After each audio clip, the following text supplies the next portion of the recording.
Þá var það Tindastóll í höllinni, Final Four. Hvernig leggst þetta í þig og þína drengi?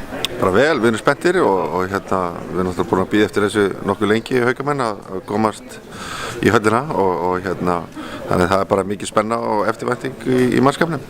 Hvenær fóruð þið síðast? 96 sem við fórum þá í úrslit. Já, þá hefur þú verið leikmaður? Já, þá unnum við. Þannig að það er alveg komið tíma á þetta. Nú hefur Haukaliðið verið á svona bara nánast stöðugri upplausn síðan að Kári kom heim núna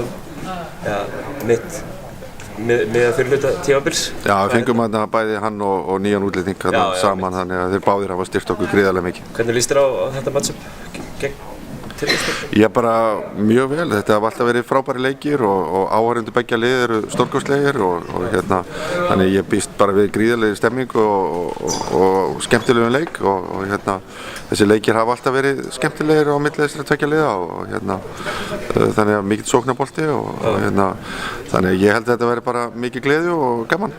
Hvað þurfum að gera til að vinna Tindastóll?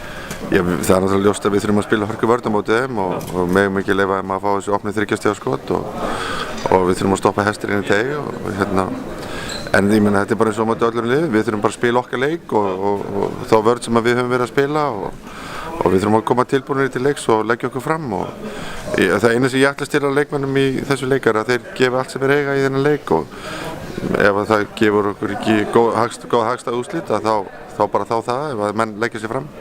Hefur við búist við miklu látum frá manniðinni meðan leikstund? Alveg 100%, þeir eru búin að vera frábærir og þessi stuðningsgrúpa hefur líka sýnt það í fyrra þegar illa gekk að þá studdu þeir alveg gríðarlega vel við bakið á okkur og þannig að þeir hafa stutt við okkur alveg saman hvort það gangi vel eða illa og þeir verða frábærir á miðvikudaginn. Takk.